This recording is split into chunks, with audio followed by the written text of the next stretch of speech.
वंदे मातरम कर्मचारी साथियों, जैसे कि आपको पता है खेमराज कमेटी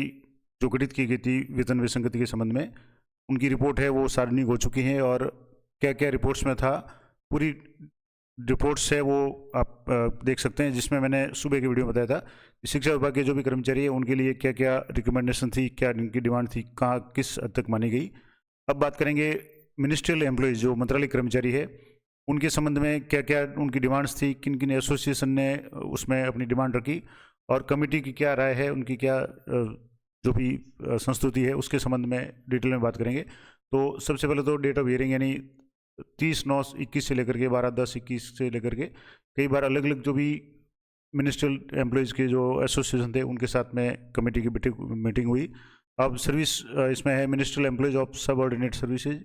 अब कौन कौन से पोस्ट और कैडर के कार्मिक इनमें शामिल है, तो junior assistant, senior assistant, assistant administrative officer, additional administrative officer और इस्टेब्लिशमेंट ऑफिसर, ये सारे जो भी कर्मचारी है वो सारे इसी वर्ग में शामिल है। इनके संबंध में जो भी एसोसिएशन थे जिसमें राजस्थान राज्य मंत्रालय कर्मचारी महासंघ, राजस्थान मिनिस्ट्रियल एम्प्लॉयज़ एसोसिएशन, अखिल राजस्थान संयुक्त कर्मचारी महासंघ एकीकृत, राजस्थान राज्य कर्मचारी संयुक्त महासंघ लोकतांत्रिक, इसके अलावा राजस्थान राज्य कर्मचारी महासंघ भामस है, टेक्निकल एजुकेशन विभागीय मंत्रालय कर्मचारी संघ, इसके अलावा राजस्थान मंत्रालय कर्मचारी संघर्ष समिति, राजस्थान मंत्रालय कर्मचारी महासंघ, अखिल राजस्थान राज्य कर्मचारी महासंघ SM, और इसके अलावा राजस्थान राजस्व मंत्रालय कर्मचारी संघ है। इसके अलावा राज्यपाल सचिवालय मिनिस्ट्रियल जो भी मंत्रालय कर्मचारी है, पंचायती राज मिनिस्ट्रियल संगठन है, अखिल राजस्थान राज्य संयुक्त मंत्रालय कर्मचारी महासंघ स्वतंत्र है। इसके अलावा राजस्थान शिक्षा विभागीय संयुक्त कर्मचारी संघ है, राजस्थान मंत्रालय कर्मचारी परिषद, राजस्थान राज्य कर्मचारी संघ, मंत्रालय SMS हॉस्पिटल और अखिल राजस्थान बाबू एकता मंच, ये सारे संगठन थे। इनकी जो भी डिमांड्स थी, अब बात करेंगे कि क्या क्या इनकी डिमांड्स थी और इसी के बाद में जो कमेटी है, जो श्री खेमराज कमेटी है, उनकी क्या इन डिमांड्स के बारे में क्या उनकी राय है। तो सबसे पहले जो उनकी डिमांड थी कि it was demanded that the designation of additional administrative officer should be changed, यानी जो एडिशनल एडमिनिस्ट्रेटिव ऑफिसर का जो डेजिग्नेशन पद नाम है वो चेंज होना चाहिए और एडमिनिस्ट्रेटिव ऑफिसर होना चाहिए उनका grade pay 4800 to be given in place of existing 42, यानी अभी जो वर्तमान में 4200 का जो ग्रेड पे दिया जा रहा है उसकी जगह उनकी डिमांड थी कि 4800 का ग्रेड पे दिया जाए। और एक डेलीगेशन ऑफ एडमिनिस्ट्रेटिव ऑफिसर्स जो भी इनका जो डेजिग्नेशन है वो चेंज होकर के सीनियर जो एडमिनिस्ट्रेटिव ऑफिसर होना चाहिए और उनका ग्रेड पे 5400 होना चाहिए। सिमिलरली यानी इसी तरह से स्टेब्लिश्ड ऑफिसर है उनको पे स्केल है वो 6600 मिलना चाहिए और ये न्यू पोस्ट, एक अतिरिक्त जो पोस्ट है डिप्टी डायरेक्टर एडमिनिस्ट्रेटिव की क्रिएट करनी चाहिए जिसका ग्रेड पे 7600 रुपये हो, ये इनकी डिमांड थी पहली। दूसरी जो डिमांड थी कि पे स्केल जो जूनियर असिस्टेंट का पे स्केल है वो L10 होना चाहिए, ग्रेड पे 3600, यानी जो थर्ड ग्रेड टीचर्स होते हैं उनके बराबर होना चाहिए on the basis of state parity, जो राज्य की जो पैरिटी है उसके अनुसार रेज्ड बाय द राजस्थान राज्य मंत्रालय कर्मचारी महासंघ, उनकी डिमांड थी। अदर एसोसिएशन यानी दूसरा एसोसिएशन जो अखिल राजस्थान बाबू एकता मंच है, उन्होंने specifically raise single point demand, उनकी सिर्फ एक सिंगल पॉइंट डिमांड थी कि उनकी एक ही मांग थी कि वो उनको जो L10 है 3600 का ग्रेड पे दिया जाए to junior assistant of subordinate offices as well secretariat on the ground of state parity, यानी राज्य में समानता बनाए रखने के लिए जो सेक्रेटरिएट के जो कर्मचारी है या जो जूनियर असिस्टेंट है उनकी तरह अन्य जो भी मंत्रालय कर्मचारी है या जूनियर असिस्टेंट है उनको भी L10 यानी 3600 का ग्रेड पे दिया जाना चाहिए। The association compare the pay scale of LDCs, उन्होंने जो भी एसोसिएशन ने LDC का जो पे ग्रेड 1950 से लेकर के जो भी चेंज हुए हैं कैडर, उनमें उनके कंपेयर की तुलना में, जैसे इसमें है कि आयुष कंपाउंडर है, एनिमल हस्बेंड्री कंपाउंडर है, टीचर्स है, लाइब्रेरियन थर्ड ग्रेड है, प्रूफ रीडर है, for highlighting the issue of state parity, यानी समानता की बात करते हुए इन सब के बारे में इन्होंने डिमांड की। इनका सबका जब भी ग्रेड पे चेंज हुआ है तो मंत्रालय कर्मचारी या खास करके जो जूनियर असिस्टेंट है उनका भी ये चेंज होना चाहिए। This demand was further justified by the association, और इसके लिए उन्होंने और क्या जस्टिफाइड किया, highlighting the demand was justified on the basis of enhanced qualification from secondary to senior secondary या +2। उन्होंने इसमें ये भी कहा कि जिनकी जो भी योग्यता है वो पहले 10वीं होती थी, अब जो 12वीं है और इसके अलावा preference in computer and responsibility attach with the post of junior assistant, यानी जूनियर असिस्टेंट के साथ में जो भी जिम्मेदारियां हैं उनको देखते हुए और कंप्यूटर की एफिशिएंसी प्रोफेंसी को देखते हुए इनको भी अन्य की तरह ग्रेड पे है वो 10 देना जाना चाहिए, ये उनकी मांग थी। अगली मांग थी कि pay scale and promotion avenues of the ministerial employee of the subordinate offices should be as par with the secretariat ministerial employee, यानी जो सचिवालय के जो मंत्रालय कर्मचारी है उनकी तरह सबऑर्डिनेट जो भी ऑफिसों के जो भी कर्मचारी है उनको भी सभी तरह के पे स्केल और प्रमोशन के चांसेस वगैरह मिलने चाहिए। इसके अलावा Rajasthan revenue ministerial employees association, यानी राजस्व विभाग के जो भी मंत्रालय कर्मचारी उनका एसोसिएशन था, सबमिटेड दैट उनका जो उनकी डिमांड थी कि work and responsibilities of ministerial employees of the collected and sub divisional offices, यानी एसडीएम और कलेक्टर ऑफिस के जो भी मंत्रालय कर्मचारी हैं उनकी जो जिम्मेदारियां हैं वो सेक्रेटरीट के जो एम्प्लॉय हैं उनके बराबर है, similar to that of secretariat employees, यानी सचिवालय के जो भी कर्मचारी हैं उनकी जो भी जिम्मेदारियां और उनका कार्य है वो कलेक्टेड के और एसडीएम ऑफिस के जो भी कर्मचारी हैं उनके बराबर है। देयरफॉर और इसीलिए ministerial employees of the revenue department be allowed pay scale equal to the secretariat, यानी इसलिए जो राजस्व विभाग के जो भी मंत्रालय कर्मचारी है उनको भी उसी के समान पे स्केल मिलना चाहिए जो सेक्रेटरीट यानी सचिवालय के जो भी कर्मचारियों को मिलता है। अगली जो इनकी डिमांड थी कि minimum qualification for the recruitment of junior assistant should B graduation, यानी जूनियर असिस्टेंट की जो मिनिमम क्वालिफिकेशन है वो ग्रेजुएशन होनी चाहिए, जो +2 है उसकी जगह। Demand for grant of new allowance, और उनके लिए एक जो नई डिमांड एक और थी कि उन्होंने नए अलाउंस की डिमांड की जिसमें ट्रांसपोर्ट अलाउंस, पेट्रोल अलाउंस और मोबाइल अलाउंस, यानी इनको ये 3 अलाउंस एक्स्ट्रा मिलनी चाहिए। ट्रांसपोर्ट अलाउंस, परिवहन भत्ता, पेट्रोल भत्ता और मोबाइल अलाउंस। अगली इनकी डिमांड थी कि एक्चुअल बेनिफिट ऑफ 7th पे commission should be allowed with effect from 1/1/2006, यानी 7वें वेतन आयोग का जो भी बेनिफिट है, जो वास्तविक लाभ है वो 1/1/2006 से दिया जाना चाहिए, यानी जो आर्थिक लाभ है वो देना चाहिए, ये इनकी डिमांड है। अगली इनकी डिमांड थी employees who retired on the month of the June, जो लगभग सभी कर्मचारियों की डिमांड थी कि जो कर्मचारी जून महीने में रिटायर्ड होते हैं are deprived of the benefit of 1 increment admissible on the 1 July, उनको 1 जुलाई की जो इंक्रीमेंट है उससे वंचित रहना पड़ता है।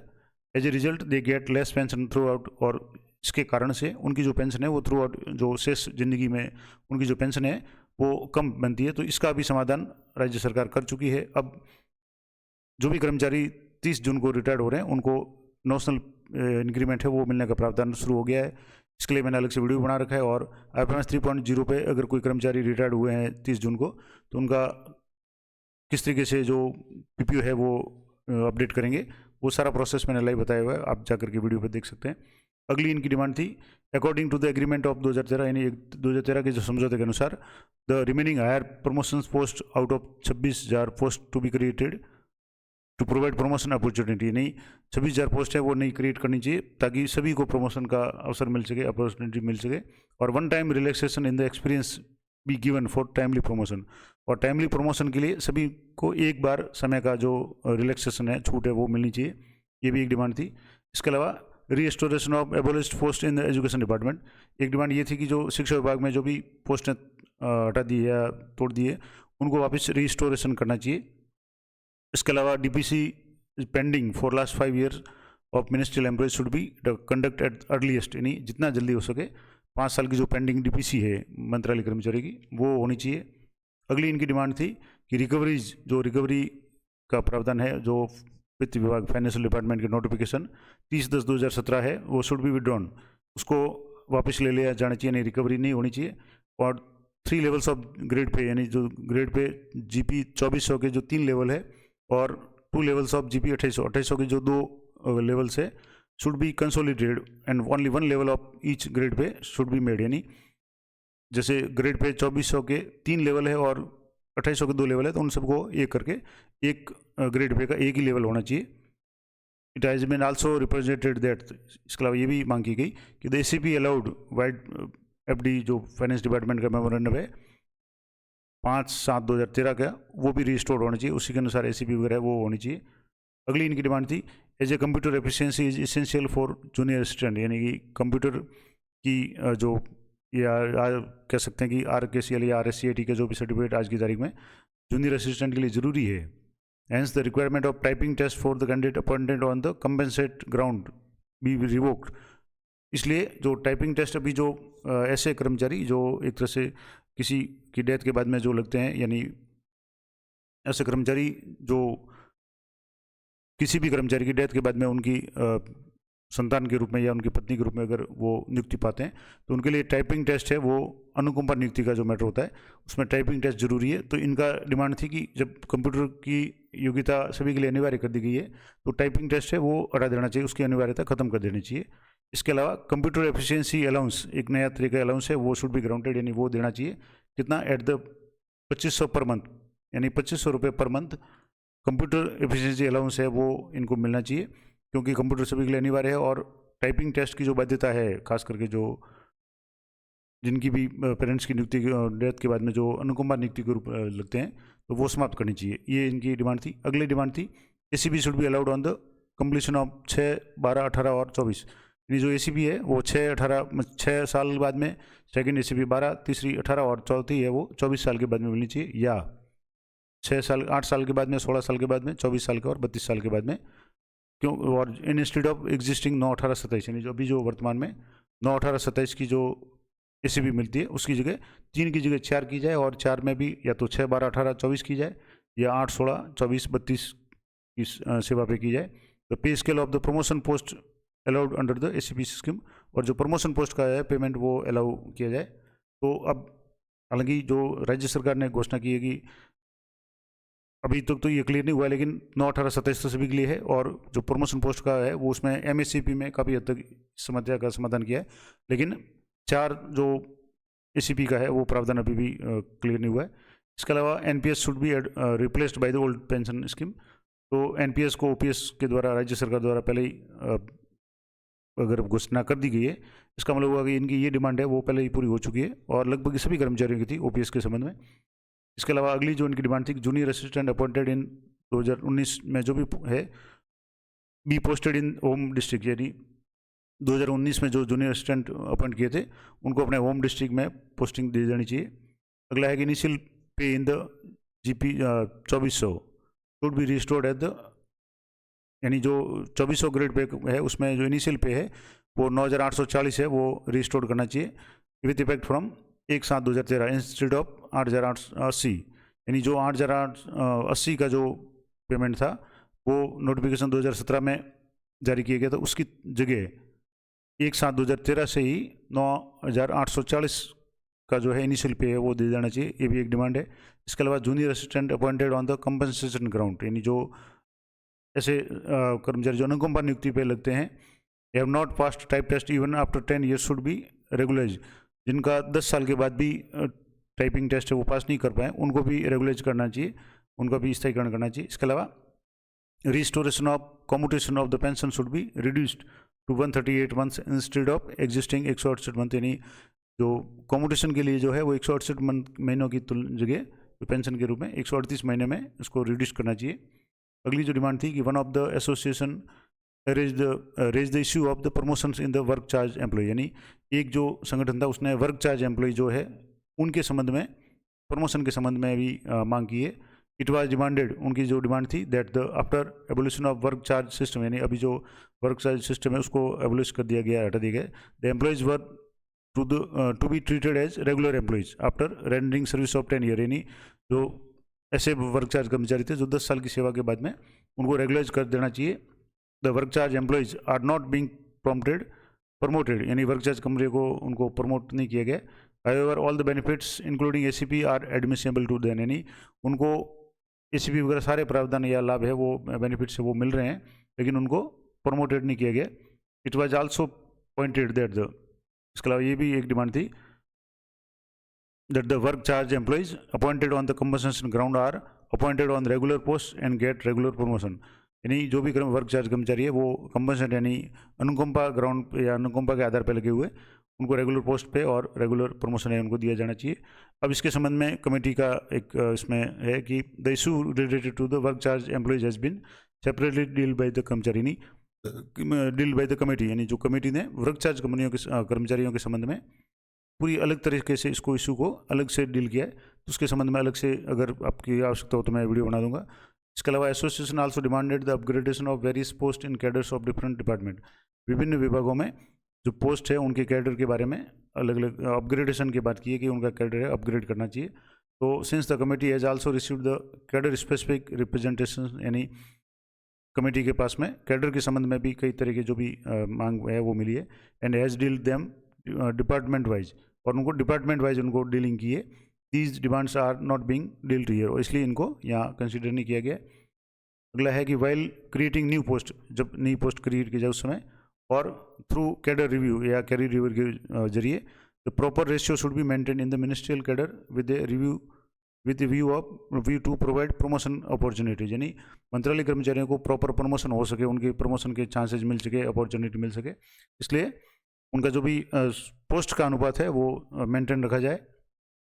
इसके अलावा ministerial cadre employees promoted as gazetted officer should be allowed to hold department post also, यानी जो मंत्रालय कर्मचारी है वो गजेटेड पोस्ट पे पहुंच जाते हैं, उनको डिपार्टमेंटल पोस्ट पे भी उनको अलाउ किया जाना चाहिए। अगला है कि Rajasthan revenue ministerial employee association, यानी जो राजस्थान राजस्व विभाग के मंत्रालय कर्मचारियों का जो एसोसिएशन था, उसने डिमांड की है कि sanction of 308 post of additional administrative officer eight sub divisional level, यानी जो सब डिविजनल एसडीएम लेवल पे 308 पोस्ट है वो एडिशनल एडमिनिस्ट्रेटिव ऑफिसर की सृजित करने की डिमांड की है, ये भी इनकी मांग थी। इसके अलावा grant of hard duty allowance to the ministerial employees of the collected and sub divisional offices, यानी एसडीएम और कलेक्टर ऑफिस के जो भी मंत्रालय कर्मचारी है उन्होंने एक डिमांड की है हार्ड ड्यूटी अलाउंस की, और वो कब है, on the working gazetted holiday, यानी अगर मान लो कोई हॉलीडे है, गजेटेड हॉलीडे घोषित अवकाश है, और उस दिन अगर वो काम करते हैं तो उनको हार्ड ड्यूटी अलाउंस है वो मिलना चाहिए। They also demanded for grant of mobile recharge allowance, और कर्मचारी की डिमांड है कि उनको मोबाइल रिचार्ज का अलाउंस है वो भी दिया जाना चाहिए। अगली जो कुछ डिमांड्स है वो demands of Panchayat Raj ministerial employees, यानी पंचायत राज संस्थाओं के जो भी मंत्रालय कर्मचारी है उनकी कुछ विशेष डिमांड्स है, और वो डिमांड कौन सी है कि एक तो cadre review to be conducted in the inclusion of 19,537 post of the ministerial cadre of Panchayat Raj,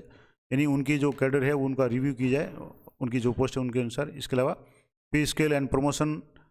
revenues of to the ministerial employees of Panchayati Raj should be given either as at par with the secretarial ministerial employees और ग्राम सेवक cadre, उनकी जो भी पे scale और promotion है उनके chance है वो ग्राम सेवक कैडर के अनुसार, या मंत्रालय जो कर्मचारी है सेक्रेटरीट के जो भी मंत्रालय कर्मचारी है उनके अनुसार उनको पे स्केल और प्रमोशन के जो भी चांसेस वगैरह वो दिए जाने चाहिए। इसके अलावा एक और इम्पोर्टेंट बात की discontinuation of the deputation to the MNREGA, कि मनरेगा में डेपुटेशन है वो डिसकंटिन्यू किया जाए, और grant of salary from head 2515 है, और इसके अलावा deputation allowance as per RSR rule, ये यानी इन्होंने जो आरएसआर रूल के अनुसार जो भी इनको अलाउंस मिलता है उसकी डिमांड की, और मनरेगा में डेपुटेशन उसको डिसकंटिन्यू करने के लिए डिमांड की। इसके अलावा grant of hard duty allowance to junior assistant posted in the gram panchayat, यानी जो ग्राम पंचायत में जूनियर असिस्टेंट लगे हुए हैं उनको हार्ड ड्यूटी अलाउंस है वो मिलना चाहिए। इसके अलावा inter district transfers in the panchayati raj institution भी इंट्रोड्यूस, यानी अंतर जिला स्थानांतरण है इनमें भी होना चाहिए। इसके अलावा जूनियर असिस्टेंट में भी invested to accounts related to the related work in the gram panchayat, जो जूनियर असिस्टेंट है उनको अकाउंट संबंधी जो वित्तीय काम संबंधी जो भी पंचायत में काम होता है उसमें भी उनको इन्वॉल्व किया जाए, उनकी भागीदारी दी जानी चाहिए। अभी तक जैसे जो भी ग्राम सेवक जिसको ग्राम सचिव कहा जाता है या ग्राम विकास अधिकारी अब वर्तमान नाम है, वो और सरपंच ही जो अकाउंट संबंधित काम करते हैं, तो जूनियर असिस्टेंट की एक डिमांड है कि पंचायत राज के जो भी अकाउंट से संबंधित काम है उनमें उनको भी शामिल किया जाना चाहिए, उनकी भी भूमिका तय की जानी चाहिए। इसके अलावा प्रमोशन एवेन्यूज और to the junior assistant of the panchayat raj should be provided as norms of the FD rules, जो ऑर्डर है वित्त विभाग का जो आदेश है 24/4/2017 उसके अनुसार उनको भी प्रमोशन वगैरह है वो हो जाना चाहिए। इसके अलावा Kota for promotion in the state and subordinated services B fixed for ministerial employees including panchayat Raj ministerial employees, यानी जो सबऑर्डिनेट सर्विसेज और स्टेट सर्विसेज में जो भी प्रमोशन के लिए कोटा है इनका भी कोटा है वो मंत्रालय पंचायती कर्मचारियों का भी कोटा है वो फिक्स किया जाना चाहिए। इसके अलावा 25% quota should be fixed for panchayati raj ministerial employees, 25% जो रिजर्व कोटा है वो पंचायत राज मंत्रालय कर्मचारियों के लिए फिक्स किया जाना चाहिए for the recruitment on the post of Rajasthan Panchayati Raj subordinate and state services on the parity of the revenue department, revenue department की समानता के आधार पर इनका भी कोटा है वो जो राजस्थान सबऑर्डिनेट सर्विसेज जो पंचायती राज से जुड़ी सेवाएं हैं और स्टेट सर्विसेज है, उनमें इनका भी कोटा है वो फिक्स किया जाना चाहिए 25%। इसके अलावा a directorate to be set up for the ministerial employees, ministerial employees के लिए एक डायरेक्टरेट निदेशालय है वो अलग से स्थापित किया जाना चाहिए। And the employees of the panchayati raj institution should be brought under the Rajasthan subordinate office ministerial service rules 1999। और सभी जो भी पंचायती राज कर्मचारी है उनको इस सबऑर्डिनेट जो सर्विस रूल्स 1999 है उसके अंतर्गत इनको सबको लाना चाहिए, शामिल किया जाना चाहिए। तो ये तो सारी डिमांड्स थी। अब इसके अलावा स्पेसिफिक डिमांड कुछ रेज्ड बाय द राजस्थान शिक्षा विभागीय मंत्रालय संयुक्त कर्मचारी संघ, शिक्षा विभाग से संबंधित जो भी कर्मचारियों का जो संघ है, मंत्रालय कर्मचारियों का संघ है, उसकी कुछ विशेष डिमांड थी, स्पेसिफिक डिमांड है। क्या क्या डिमांड है? पहली है additional post of ministerial employees preferably that of the senior assistant should be sanction in all panchayat elementary education offices. यानी जितने भी पीओ कार्यालय है या जितने भी पंचायती स्तर पे जितने भी सीनियर सेकेंडरी स्कूल है जो पीओ ग्रुप कार्यालय ग्रुप में काम कर रहे हैं, वहाँ एक मिनिस्ट्रियल पोस्ट है वो क्रिएट की जानी चाहिए एडिशनल, और वो पोस्ट होनी चाहिए सीनियर असिस्टेंट की। दूसरी, ग्रामीण क्षेत्र तो पीओ क्षेत्र में या पीओ विद्यालय में, और शहरी क्षेत्र है तो अर्बन क्लस्टर एलिमेंट्री एजुकेशन यानी जो यूसीओ जिनको कहा जाता है, उनके ऑफिस में भी ये पोस्ट है वो बढ़े जानी चाहिए इन व्यू ऑफ इंक्रीज वर्कलोड, क्योंकि इनका वर्कलोड बहुत ज़्यादा बढ़ गया है। इसलिए एक एक्स्ट्रा सीनियर असिस्टेंट की पोस्ट है वो पीओ विद्यालय में और यूसीओ विद्यालय में शहरी क्षेत्र के उनमें क्रिएट की जानी चाहिए। इसके अलावा till the additional post are sanction, और जब तक नई पोस्ट सैंक्शन नहीं होती, हार्ड ड्यूटी अलाउंस एट 5,000 रुपये per month should be granted to the existing ministerial employees posted in these offices. जब तक इनकी सीनियर असिस्टेंट की एक्स्ट्रा पोस्ट है वो क्रिएट नहीं की जाती, सैंक्शन नहीं होती, तब तक जो भी कार्यरत कर्मचारी है उनको 5,000 रुपये पर मंथ है वो हार्ड ड्यूटी अलाउंस है वो दिया जाना चाहिए, क्योंकि उनका जो भी है वो भार है वो काफ़ी ज़्यादा है। अगला है staffing pattern of ministerial employees in the schools as per norms fixed in the year 2015 be implemented. यानी जो स्टाफिंग पैटर्न है 2015 में किया गया तो वो इम्प्लीमेंट करना चाहिए, उसको लागू करना चाहिए। And the additional post should be created accordingly, और इसके अलावा इसके अनुसार जो भी आवश्यक पोस्ट हैं उनको क्रिएट करना चाहिए। इसके अलावा restructuring of post of ministerial cadre as per norms fixed in May 2022 should be undertaken. यानी जो भी पोस्ट है वो 2022 के अनुसार है वो अंडरटेक की जानी चाहिए, और with a view to provide promotion opportunity, ताकि जो भी कर्मचारी है उनको प्रमोशन के लाभ मिल सके, क्योंकि जब पोस्ट नहीं होगी तो उनको प्रमोशन के चांस नहीं मिलेंगे। तो मई 2022 के जो भी नॉर्म्स है उसके अनुसार है जो पोस्ट है वो क्रिएट की जानी चाहिए। और one time relaxation in the experience for the promotion of the two the post of the administrative officer, और वन टाइम रिलैक्सेशन यानी एक बार छूट मिलनी चाहिए, अनुभव की छूट मिलनी चाहिए एडमिनिस्ट्रेटिव ऑफिसर की पोस्ट और एस्टेब्लिश्ड ऑफिसर की पोस्ट के लिए should be allow. It was also inform that the due to lack of required experience, यानी अनुभव की कमी के कारण it has not been possible to promote the officials and fill up the vacant post, क्योंकि in due to lack of required यानी जो आवश्यक अनुभव है उसकी कमी के कारण या उसके अभाव में कर्मचारियों का प्रमोशन नहीं हो पाता है और पोस्ट वैकेंट रहती है। इसलिए वन टाइम रिलैक्सेशन है, अनुभव में एक बार की छूट दी जानी चाहिए। इसके अलावा एसएमएस हॉस्पिटल के जो मिनिस्ट्रियल एम्प्लॉयज है raise the issue of grant of hospital allowance, उन्होंने हॉस्पिटल अलाउंस है वो मांग किया है। इसके अलावा हार्ड ड्यूटी अलाउंस है to the ministerial employees working in the SMS hospital on the lines of central government employees, यानी जो केंद्र सरकार के कर्मचारी उसकी तरह एसएमएस हॉस्पिटल के कर्मचारी उन्होंने भी हॉस्पिटल अलाउंस और हार्ड ड्यूटी अलाउंस की मांग की है। During the hearing, it was submitted that the large number of seriously infected patients come to SMS hospital. सुनवाई के दौरान इनका भी कहना था कि SMS हॉस्पिटल में कई सीरियस पेशेंट्स आते हैं फॉर द ट्रीटमेंट, और in view of this hospital allowance should be granted to the ministerial employees also. जो दूसरे हॉस्पिटल के कर्मचारी हैं उनको जो अलाउंस मिलता है उस तरीके से मिनिस्ट्रियल एम्प्लॉय को भी कहीं ना कहीं पेशेंट के संपर्क में आना पड़ता है, इसलिए उनको भी है वो स्पेशल हार्ड अलाउंस है वो हॉस्पिटल अलाउंस और हार्ड ड्यूटी अलाउंस है वो मिलना चाहिए, ये इनकी डिमांड है। अब है फैक्चुअल पोजीशन क्या है जो भी पोस्ट वगैरह की, तो जूनियर असिस्टेंट के जो डायरेक्ट रिक्रूटमेंट 85% है और प्रमोशन के पोस्ट है वो 15% है। क्वालिफिकेशन फिलहाल इनके लिए डायरेक्ट रिक्रूटमेंट के लिए +2 यानी senior secondary, RSCAT computer certificate है वो जरूरी है, और प्रमोशन के लिए 5 साल का अनुभव है। 4th ग्रेड कर्मचारी अगर कोई है, चतुर्थ श्रेणी कर्मचारी, तो 5 साल का अनुभव है और वो सीनियर सेकेंडरी है तो वो भी है वो प्रमोट का पात्र होता है। कुल पोस्ट हैं वो 32,130 पोस्ट हैं जूनियर असिस्टेंट की है। इनका जो एग्जिस्टिंग यानी वर्तमान जो ग्रेड पे है वो 2400 है L5 है, और डिमांड इनकी है L10 3600 ग्रेड पे की GP 3600। इसके अलावा सीनियर असिस्टेंट के 100% प्रमोशन के पद है और 5 साल के बाद में, और नॉन ग्रेजुएट 3 ईयर 4 ग्रेजुएट के लिए 3 साल, और अगर नॉन ग्रेजुएट हो तो उनको 5 साल के बाद में सीनियर असिस्टेंट बनाया जाता है। और इनकी जो संख्या है पोस्ट है वो 16,407 है। इनको अभी L8 2800 का ग्रेड पे मिल रहा है। इनकी डिमांड है कि L11 4200 का ग्रेड पे दिया जाए। असिस्टेंट एडमिनिस्ट्रेटिव ऑफिसर है, इनकी 100% प्रमोशन पोस्ट है 5 साल के अनुभव के बाद में। इनकी 11,622 पोस्ट हैं और जिनका ग्रेड पे 3600 L10 है अभी, और इनकी डिमांड है L12 4800 का ग्रेड पे। इसके अलावा एडिशनल एडमिनिस्ट्रेटिव ऑफिसर जिनका डिमांडेड डेजिग्नेशन है वो एडमिनिस्ट्रेटिव ऑफिसर की डिमांड की है इस पद की। इनके 100% जो पद है वो प्रमोशन से भरे जाते हैं 2 साल के अनुभव के बाद में। इनकी जो पोस्ट हैं वो 5,469 है और इनका ग्रेड पे अभी भी 4200 L11 है। इनकी जो डिमांड है कि इनका ग्रेड पे L12 से लेकर के L15 तक इनकी डिमांड है। तो ये तो कुछ फैक्चुअल होगी। इसके अलावा एडमिनिस्ट्रेटिव ऑफिसर एडिशनल ऑफिसर है, डिमांड इनकी जो है कि सीनियर एडमिनिस्ट्रेटिव ऑफिसर इनको बनाया जाए और इनकी जो पोस्ट है 2050 है। इनका अभी L12 है। इनकी डिमांड है L14 या L16 5400 या 6600 का ग्रेड पे दिया जाए। स्टेब्लिशमेंट ऑफिसर की वर्तमान में 5 साल के अनुभव के बाद में बनते हैं, जिनकी 684 पोस्ट है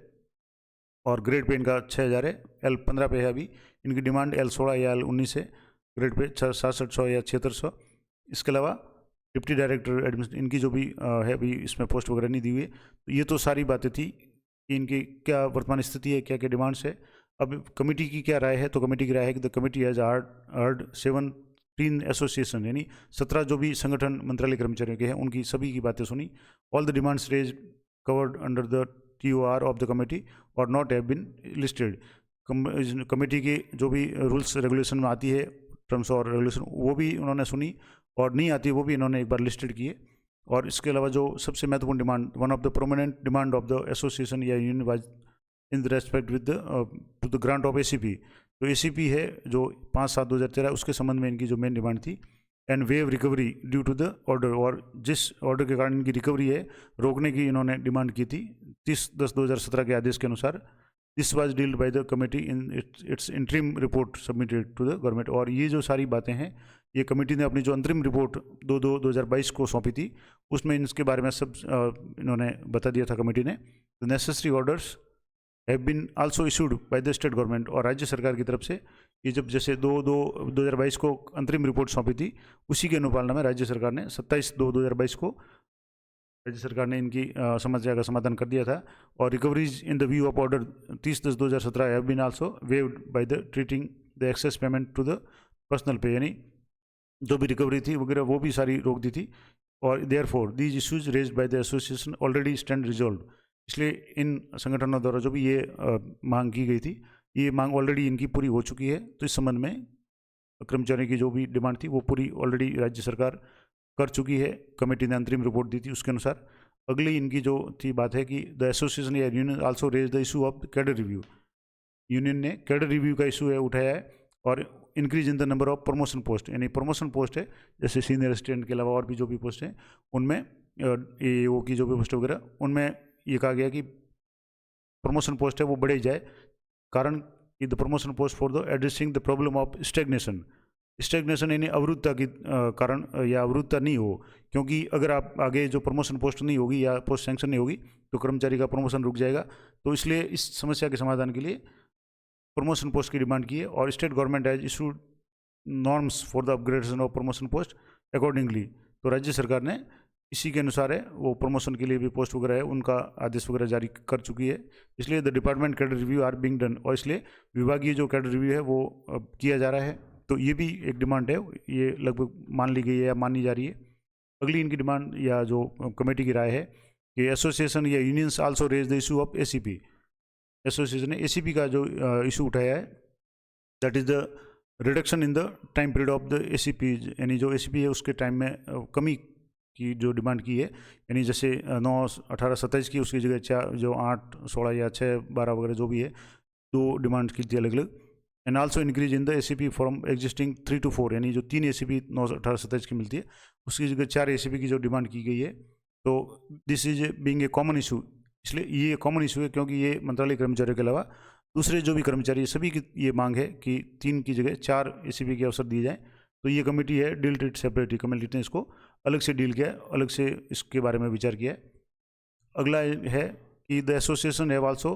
डिमांडेड फॉर अपग्रेडेशन ऑफ पे लेवल्स। कि एसोसिएशन ने पे लेवल के अपग्रेडेशन के संबंध में भी डिमांड की है। उनकी ये डिमांड है कि जो पे लेवल है L5 2400 ग्रेड पे है, वो L10 यानी 3600 ग्रेड पे में हो, ताकि पेरिटी ऑफ पे levels of the various post with the secretariat, जो मंत्रालय कर्मचारियों या मंत्रालय के जो सचिवालय के जो मंत्रालय कर्मचारी है उनके लेवल में ये इनकी पोस्ट की डिमांड की है। इन view of so many association pressing the demand of the enhancing पे लेवल्स, यानी ज़्यादातर जो भी एसोसिएशन उन्होंने पे लेवल को एनहेंस करने की बात की है। The committee has considered these demands from all angles, तो कमिटी ने सभी एंगल्स से, सभी तरीके से इसकी जांच की है, इनके बारे में विचार किया कमेटी ने। और कमेटी हैज़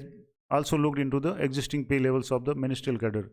और कमेटी ने जो मिनिस्ट्रियल कर्मचारी है, मंत्रालय कर्मचारी है, उनके नॉन सेक्रेटरी ऑर्गेनाइजेशन में जो भी पे लेवल वगैरह है, पे उनके बारे में भी अच्छी तरह से देखा है।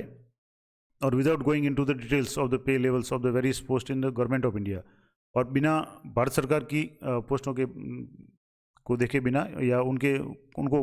बिना ध्यान में करे हुए, इट इज़ ऑब्जर्व दैट, ये माना गया है या ये ऑब्जर्व किया गया है, ये पाया गया है कि the pay levels in the state government are comparable, कि केंद्र सरकार की जो भी पोस्टें हैं और राज्य सरकार की पोस्टें वो तुलनात्मक है, यानी कोई ज़्यादा बहुत बड़ा अंतर इनमें नहीं है। बिसाइड दिस, इसके अलावा the committee has to keep in the view of state parity also, committee को स्टेट पैरिटी को भी ध्यान में रखना है। इसलिए some cadre have been granted higher replacement scales in the various pay revisions in the view of the special dispensation of the central pay commission, यानी वित्त विभाग जो केंद्रीय वेतन आयोग है उसकी अनुपालना में स्टेट पैरिटी भी देखनी है कमेटी को। और if on the ground the pay scale of the other cadre due to earlier parities are revise, और इस कारण से अगर मान लो ये स्टेट पैरिटी के लिए ये दूसरे कैडर अगर रिवाइज किए जाते हैं, there will be no end to such revisions, तो इसका कोई अंत नहीं होगा, यानी इसको आगे से आगे बढ़ाना पड़ता रहेगा और ये एक कोई समाधान नहीं होगा। कमेटी की जो राय है वो ये है कि in the view of qualification and state parity, की योग्यता और स्टेट पैरिटी के व्यू में the committee does not consider to recommend upgradation of pay level, तो कमेटी ने पे लेवल की मांग को स्वीकार नहीं किया है, क्योंकि इससे स्टेट उनकी क्वालिफिकेशन और स्टेट पैरिटी के आधार पर जो भी डिमांड की गई थी वो स्वीकार नहीं किया गया। जैसे जूनियर असिस्टेंट है, if the pay level of the entry post, यानी जूनियर असिस्टेंट का जो पे लेवल है अगर वो अपग्रेड किया जाएगा, देन तो क्या होगा कि all pay levels of the all promotion post would be required to upgrade, तो जितने भी प्रमोशन पोस्ट है, यानी सीनियर असिस्टेंट है, इसके अलावा AO है और भी जो पोस्ट है, उन सभी का पे लेवल है वो चेंज करना पड़ेगा। और देयरफॉर, इसलिए the committee is not inclined to recommend revision in the pay levels of the ministerial cadre, यानी कमेटी ने मिनिस्ट्रियल लेवल का जो पे कैडर को चेंज करने के या उनको बढ़ाने के लिए के बारे में इनकी कोई राय कमेटी ने नहीं दी है। कुल मिलाकर के जो डिमांड थी लेवल बढ़ाने की वो नहीं मानी गई है। अगला है कि the matter of relating to the withdrawal of notification date 30/10/2017 का जो नोटिफिकेशन उसको वापस लेने के लिए जो मांग की गई थी, उसके लिए कमेटी ने डील्ड सेपरेटली अलग से विचार किया है। इसके अलावा the matter of allowances has been dealt separately by the committee, और जो भी अलाउंस की मांग की है, जैसे मंत्रालय कर्मचारी ने मोबाइल की मांग की है, इसके अलावा कंप्यूटर अलाउंस की मांग की है, और भी जो मांग है उनके संबंध में कमेटी ने अलग से विचार किया है। And the other issues raised by the associations और यूनियंस आर एडमिनिस्ट्रेटिव इशू, और जो दूसरे इशू है जो एसोसिएशन यूनियन के द्वारा उठाए गए हैं, दीज आर एडमिनिस्ट्रेटिव इशू, यानी प्रशासनिक ये इशू है, प्रशासनिक मामले हैं। Therefore committee has not dealt them, इसलिए कमेटी ने उनको कंसिडर नहीं किया, उन पर विचार नहीं किया है, क्योंकि ये प्रशासनिक मामले हैं, तो प्रशासनिक मामले है वो प्रशासनिक विभाग डील करता है। तो ये पूरी जो मैंने आपको बता दी कि जो खेमराज कमेटी की रिपोर्ट थी उसमें ये सारी बातें थी मंत्रालय कर्मचारियों के संबंध में, कौन कौन सी डिमांड थी उनकी, कौन कौन सी मांगी गई, वर्तमान में क्या फैक्चुअल स्थिति क्या है, कौन कौन सी पोस्ट है, कितने पोस्ट है, ये सारी डिटेल्स आपको मैंने बता दी। तो इसके अलावा शिक्षा विभाग के कर्मचारियों के लिए मैंने सुबह ही वीडियो बना रखा है, तो आप वो जरूर देखें। तो ये थी महत्वपूर्ण जानकारी अच्छी उपयोग लगे तो लाइक शेयर करें, कमेंट करें। मिलते हैं नेक्स्ट वीडियो में, तब तक जय हिंद, जय भारत।